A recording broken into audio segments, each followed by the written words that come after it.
Fifth Hour Radio Show. Ted, back when you were in the WWF was when I was a huge fan of wrestling, you know, and I don't find myself watching wrestling like I used to because the people who I grew up watching, you know, such as yourself, retired and moved on. And when you guys moved on, you know, so did I. And that's what makes it so rewarding to be able to speak with you today. And I know you've been asked this question 1,000 times over your career, but why did you choose wrestling as your career path, you know, at least earlier in your life? Well, I was greatly influenced by my stepfather. My biological parents divorced when I was 2. My mother married Mike DiBiase when I was 5 years old, and he came into my life and, you know, showed me his love, gave me his name, gave me a home, and was a great role model. What I didn't know about my dad growing up was what an unbelievable amateur athlete he was. University of Nebraska, AAU National Heavyweight Wrestling Champion 1946, lettered 7 times, 4 in football, 3 in wrestling. Could have played professional football. Actually, I think I've got 2 of the letters that the Buffalo Bills had sent to him. And he chose wrestling because, you know, back then you could make more money wrestling than you could playing pro football. Times have changed. Well, not really. Well, they changed, and then, you know, but there are a choice few that are doing, you know, that are making the big bucks. So, but that's why. I mean, just wanted to be like my dad and follow in his footsteps. Now, your dad, I don't mean to open up, you know, old wounds or anything like that. He passed away in the ring, right? Yes, he did. He had a heart attack in the ring in July of 1969 when I was 15 years old, and it was pretty devastating for me to lose my hero and my inspiration at that age, right when you're really needing a dad. And but I think my love and admiration for him is what carried me through the next few years. I went to a small school in southern Arizona, first kid to ever graduate from this little bitty school at the full scholarship place, college football. And I had signed with the University of Arizona, but then ended up going to West Texas State up in the Panhandle of Texas because of the influence of another very well-known wrestling family, the Funks. Mm-hmm. And I'd known the Funks since I was a very small kid, I mean, most of my life. And it was the influence of primarily Terry Funk, you know. Of course, I loved wrestling, so I wanted to get back around wrestling. I was smart enough to know that coming out of a little school like that, you know, the odds of me going on to the next level from college to pros, you know, weren't that good. And I realized, you know, shortly after getting to college that I could compete on a college level, but, you know, I wasn't going to be fast enough for professional football. So now, was Terry Funk your mentor? Did he teach you the ropes, so to speak? Yeah, I had a lot of mentors, really. I mean, but Terry's one of them. Terry's a guy who I primarily go back to anytime I had a major decision to make in terms of career decision. You know, it's like when the WWF offered me this deal. You know, I ran it by Terry first, obviously, and I said, look, and he just said, Ted, this is where the business is going. He said, you know, Vince McMahon has an idea, and it's his idea, and he thinks you're the guy for it. He said, you know, go, don't look back, just back it and go, and that's what I did. Well, how many years were you a full-time wrestler before you signed with the WWF? Gosh, 12 years, and I started in 1975. And I didn't go to WWF until 1987. Now, as far as lifestyle change, how big of a deal was that? What did it mean to you to make it to the creme de la creme of professional wrestling, so to speak? Well, you know, the thing about that is that was when I was a part of wrestling when it was becoming huge. You know, up until that time, up until Vince started that move, you know, like WrestleMania I, I believe, was in 1984. Mm-hmm. And, you know, 3 years later, 1987, right after WrestleMania III is when I got this call. And I ended up headlining WrestleMania IV.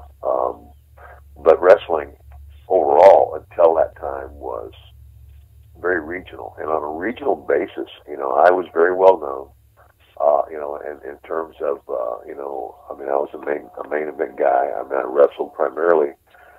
I spent most of my early career with Bill Watts in Mid-South, and for obvious reasons, because Bill was a great promoter. It was a great territory, long territory, a lot of miles. You know, but I also wrestled I went back and forth to St. Louis. St. Louis was like a one-city territory. If you went to St. Louis and you got over and you got recognized in the whole country and who you were back in those days. And it's funny, like people always talk about, I'm one of those guys that was in line for the NWA World Title and didn't get it, and almost everybody that ever held the Missouri State Heavyweight Championship went on to become the NWA World Champion. Now, this was when Flair was with the NWA, right? Well, Flair was with the NWA as well, but he was in the NWA out of Charlotte, North Carolina. Okay.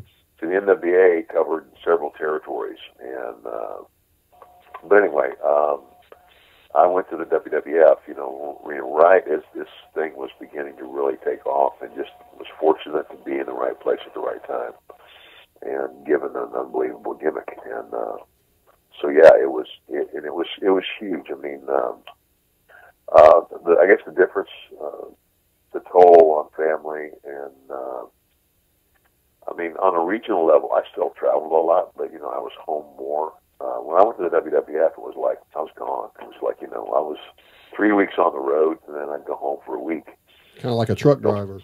Yeah, and and then they changed it that you were on 10 days and off 3, and then off on 4 days and off 3 again. But anyway, you look at it, you're still only off 6 days a month. Mm-hmm. And it was hard on family. Yeah. So were you portraying? I guess when did the character $1 Million Man come about?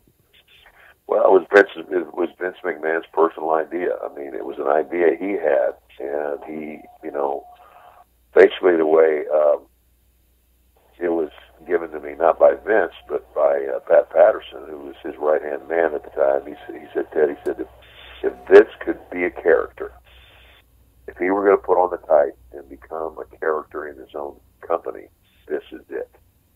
I mean, it's like this is his personal idea, and he picked you. And he said, so you know how hard he's going to push it. Yeah. And so the rest is history. So as the saying goes, more money, more problems. At what point did you hit the rock bottom, so to speak, where you needed, God the most? For me, it was like, I fell into the same thing. A lot of people in the entertainment business, whether it be acting or wrestling or whatever, rock and roll, or just in traveling the way we travel, it's just insane. And so, you look for comfort somewhere, and a lot of times guys found comfort in drugs and alcohol and other women. What's the old rock and roll song? Drugs, sex, and rock and roll. Yeah. Now the drinking and the drugging, I mean, I did, but I was never addicted to a drug. I was never addicted to alcohol. It was, there was no addiction. I guess the biggest problem with me would be women, and that was my downfall. And I got caught in adultery in 1992, and right after WrestleMania 8. And it was, when I had to face that, and it's funny, I'm a preacher now, and I tell people all the time, it says, when we're in the midst of sin, when we know we're doing something we shouldn't do, we make excuses for it. Mm-hmm. Every drug addict, every alcoholic, every addict of any kind will make excuses for it. They give you a reason why they're doing what they're doing, and I keep telling them it's not a reason; it's an excuse. And there's lots of excuses. You're on the road, you don't see your family, you're lonely, But when you look at when it comes to light, when all of a sudden the cat's out of the bag, and you look in the mirror, and you go, you fool, you risk the most important thing in your life, the most valuable things in your life, really. It's, and anybody would say that, it's that having a lot of money and a big house and wealth is more important than having a family is an idiot. Yeah. They just don't know what world they live in, but when I realized that I had put at risk the most important things in my life, the love and devotion of a committed wife and the future and the stability and the peace of mind of my own children, for what? For an ego trip. I wasn't unhappy at home. I was very happy at home. It was all about an ego trip. So that was hard for me to face, but it's where I got, and that's when I went back to basically the principles that my father raised me on, the reason he didn't want me to get into wrestling was because he knew all those dangers. It had nothing to do with it. The same reason I didn't want my son to wrestle. Mm-hmm. And yet my sons have all found out. Of course, Brett ended up with a lot of injuries. But Ted Jr., who went the farthest, who still could be here, could still have, he could be there right now. But when his contract came up, he said, no, thank you. He says, and he told me, he said, Dad, he said, if they told me I was going to be the next John Cena, he said, all the money in the world's not worth me being away from my family this much. And I said, yeah. You got it. You understand. For a single guy, great. I love the business. That also shows the influence you have on your son, which is awesome. And so and again, and he's doing great.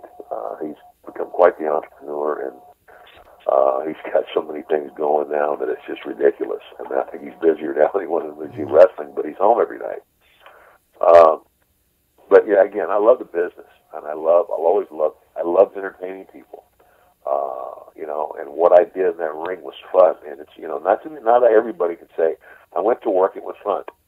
I went to work, I loved it, and I did love it.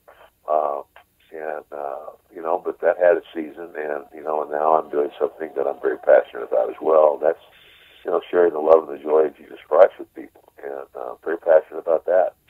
And and basically, I just I lay my whole life out for people to look at. I go, look, here's where I was.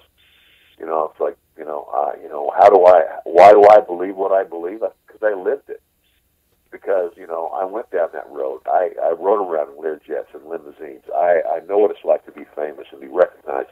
To walk into a stadium and know that 80,000 people know who you are. That's but by the same token, how does that compare to being in a church service where when you share your story and you share it, and you really get real with people and you say, I'm not perfect and I'm not, this macho guy. I'm a guy who made a mistake. I'm a guy who chose for a period of time in his life to have fun and put pleasure in his own needs ahead of his family. But when I wised up and when I turned back to the principles that I was raised on, the biblical principles that I was raised on, my life changed. And I said, now the focus in my life is not me first; it's my family. And it's meeting the needs of my wife and my children and now my community. And I said that is far more gratifying and gives me far much more pleasure and satisfaction than anything else I've ever done. But you have to experience it. I think, and it's like we all grow up and we've all been teenagers, and I tell people in churches all the time, I go, isn't it funny how our kids become teenagers and they think we're stupid? They think, because we give them rules and boundaries and we tell them that they can't do this and they can't do that. Your curfew's midnight and you won't, and they go, why? I said, and what I told Mike was, because nothing good happens after midnight. That's you're not the truth. at a movie, you're not at a dance. And they know that too. Somewhere in the backseat of a car getting in trouble or somewhere else getting in trouble. And I said, be home, aren't your butt, and it's like, but our kids think we just don't want them to have any fun. What they don't realize is that we've got 20 or 30 years of life experience on them, and we're just trying to protect them. Yeah, you got to be young and dumb before you're old and wise. Oh, there you go. And so, but we've all been down that path. But, unfortunately, it takes some teenagers longer to grow up. And I was 38 when I finally grew up, so to speak. So, but yeah, I love the wrestling business. I loved the experience. I loved what I did. People say, don't you miss it? And I said, I don't miss it because it was so much. It was like every day, and I did it for almost 20 years. And I had my run. I got my fill. So now on to other things. Did you ever have any conflict within yourself that people might not accept you as a minister because of your role as the $1 Million Man?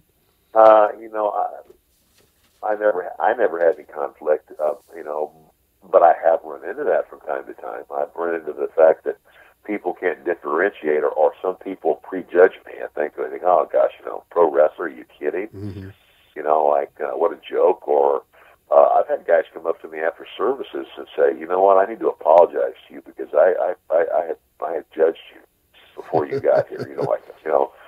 Pro wrestler, what's he got to say to us in church? And he, like what I was going to do is get up there and brag about my career. Oh, by the way, I love Jesus too. Mm-hmm. And they all say the same thing. They said, man, you brought the gospel. You preached the truth. You touched my heart. And I said, no, I didn't touch your heart. God touched your heart through me. And so, yeah, I mean, I've run into that, and not as much anymore because I think, I think, the word that has gotten out is that, like this guy's for real, Even guys in the business, and I won't name any names, but guys in the business that may not believe in God or, may not necessarily believe what I believe, and are very skeptical of other people that have come from our industry that have touted the same belief. But but everybody goes, you know what? Ted's for real. Mm-hmm. Ted's for real. So, do you remember the first time someone came to you and asked you personally to help them give their life to Christ? I mean, what kind of feelings did that bring upon you? Well, the first time I ever shared my story in a little church, I was in Paducah, Kentucky, and it was a youth event. And that's like 15 minutes from my house. Wow. Yeah. Wow. And the pastor there is a guy named Zach Strong. And I don't know if he's still at the same church. And I can't even remember the name of the church. Mm-hmm. But,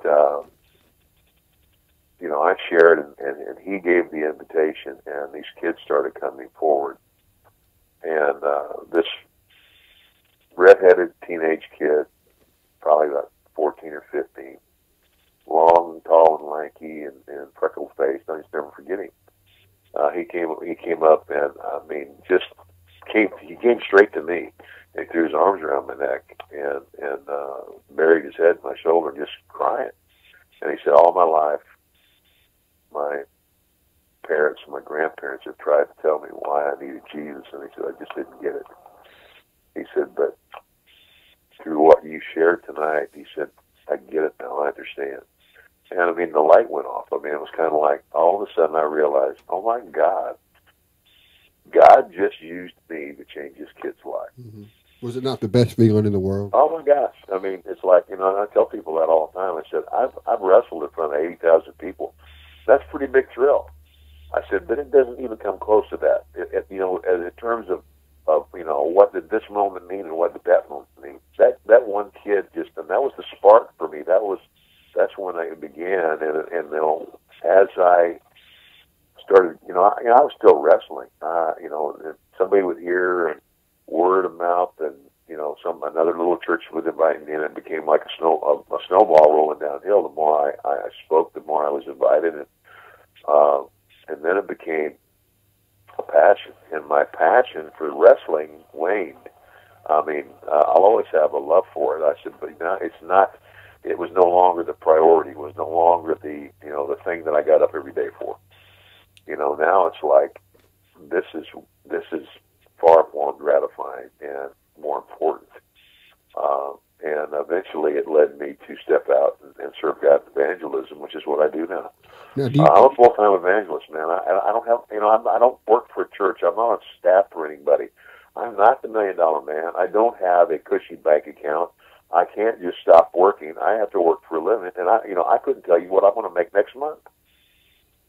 And people go, oh my gosh, they don't, they think, well, you wrestled all those years, and you saved your money. Yeah, I saved money. I've got a retirement fund, based on today's economy and where we're going. What's that going to be worth? And it's just the fact that I trust God literally to open doors of opportunity, to get invitations to churches, to go where I need to go and do what I do, and that's what supports me.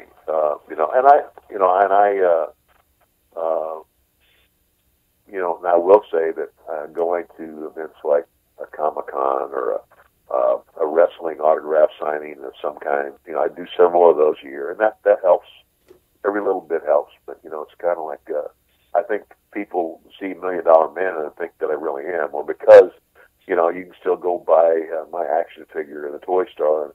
And I tell people all the time, I said, yeah, you can still buy my action figures, the classic series. I'm sold on a classic now, but I think sometimes people just think, they just assume that, well, you know, if you're wealthy, you know, you're covered. And that's just not the case. I mean, you know, I'm not poverty stricken, but I'm not living on easy street either. You know, I still have to, you know, make my way, you know, and I'm 60 now, just turned 60 January. Well, happy birthday. You know, 5 more years, and hopefully you know, but, you know, I'll never really retire from what I do now. It's just that job's it's never over. You know, I might have to slow down a bit. But you'll still be able to do it. Oh, yeah, absolutely. Now, do you believe a person has a destiny? Do you believe God led you down your life's path through all your mistakes? Absolutely. I believe, I mean, there's a scripture that says, for God's gifts and his calling are irrevocable. And what that means is that God has a plan for every person. And, you know, and I try to tell folks, I said, we're not unique. In other words, none of us are unique. In other words, God doesn't favor any of us over someone else, because God's love is unconditional, and God loves all of us equally. But what is unique is the way he gifts us. And some people are, you know, and everybody's gifted differently. And so it's our job as people, as we grow, is to, you know, look out there, and, you know, it's kind of like, you know, it's like, how can you look into the heavens and you realize, you know, I don't want to get into that debate right now, but, you know, the creationist versus the evolutionist. I mean, I tell people all the time, I said, it's far easier to believe in the creation than it is evolution. I said, evolution is like believing that you take all the parts of a 747 airplane, throw them in an airplane hangar, come back in 1 billion years, and the sucker put itself together. Yeah. And runs perfectly. That's a great way to think of it. I've never heard anything like that. You know, and when you look at our solar system and our universe, and you realize how and I don't know if people realize this. It's kind of like just our solar system. The sun is in the middle, and all these planets are in orbit around our sun. Each one of them are a specific distance from the sun. And if the Earth were a fraction of an inch closer to the sun, we would burn up. Mm-hmm. If we were a fraction of an inch further out from the sun, we would freeze to death.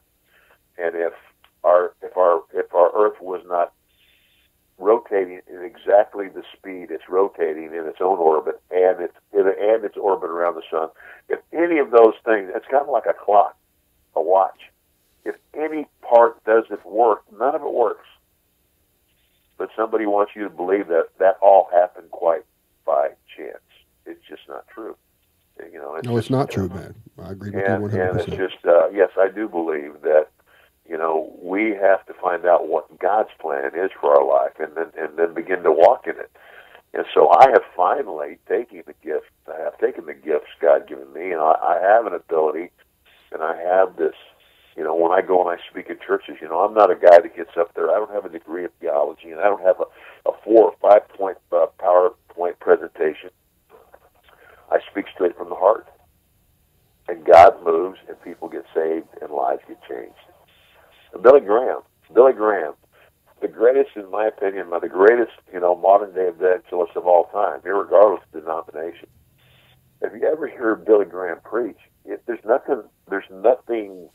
He doesn't preach an eloquent, you know, he doesn't use words that you can't understand, and it's the simple truth. And he preached it, and look at the response he had. Look at the crowds that filled places. It just, it's, you know, that's what works, and it's a gift, and so that's what I'm called to. And you know, I go places and on invitation. I still do some school assemblies. It's funny, I do a school assembly now, and all the teachers know who I am. Yeah. Well, all the teachers grew up watching you in the ring. Yeah, exactly. You know, but sometimes I'll say, well, how much time are you going to give me? And they'll say, you know, well, if you keep it to 20 or 30 minutes, you know, you won't be able to hold it much longer than that. I said, trust me. Yeah. I said, give me an hour. And then they're all, at the end, they're all, oh my gosh. You're used to captivating the audience on both sides. Exactly. I mean, and that's my gift. And so now I'm using that gift serve God and doing what I believe He called me to do. So, yes, I do believe that. So what do you got going on right now with you and your ministry? Any big things on the horizon or things our listeners might be interested in? Well, I continue to go. A lot of the events that I do, I do everything from, I've been invited, as a matter of fact, just today I got off the phone with a church in San Antonio that wants me to come in. I'm just going to do 2 Sunday morning services, but that'll be the first time I visit the church. And I like to develop relationships with these churches. I don't like to just blow in and, like they say, blow in, blow up, and blow out. I want to get there early. I want to meet the pastor. I want to sit down and get to know him personally. And I want to develop a relationship with him. And then, I want to minister to his people the best way that I can. I don't know, I get really, it bugs me that some of these, I guess, so-called celebrity, people like me who have been a celebrity in the world that find Christ, they'll say, well, we'll come to your church, but they send you like a Christian rock band or something. They send you a 15-page writer that they got to have all this stuff. And I'll come speak at your church, but you got to give me $25,000 to do it. No, that's not the love of Jesus Christ, and that's not where it's at. Well, buddy, I want you to come back to Paducah, Kentucky. I'd love to come back to Paducah, Kentucky. Would love to. And that literally, Paducah is the first place that I ever stood in a church and shared my testimony. And it's funny, my best friend is a pastor. His name is Hal Santos, and he pastors in Fairview Heights, Illinois, across the river from St. Louis. And he went with me to this church in Paducah. And I remember the service had just started or whatever. He looked at me, he said, "Ted," he says, "are you nervous?" He said, "You've wrestled in front of 80,000 people." He said, there's maybe 100 kids here." He said, "I know." I said, "I know, Hal." I said, "But this is real." I said, "This is real." And you did all right, though. And I did all right, yeah. Well, where can people go as far as website and social media to find out about you and your ministry? I have 2 websites, milliondollarman.com, and of course you can find out a lot about my wrestling history, but there's also a lot of the ministry there, and there's also a link to the actual ministry site is Heart of David Ministry, not ministries, but ministry, heartofdavidministry.com, and my Twitter handle is MDM, capital MDM, like for $1 Million Man, MDM Ted DiBiase, and then I also have a Facebook page, which is just simply my name, and you can find it. Well, buddy, man, I thank you for taking time out of your day and joining me. You have an amazing story. Well, I appreciate the time, and again, I appreciate your prayers. You guys pray for me and pray that God continues to open doors for me, and just that I'm, that I hear Him clearly and go where He's leading and not get off on my own track. Hey, man, you do the same for me, man. Rob Fairless, you pray for me too. I'd appreciate that. You bet, brother. That's awesome.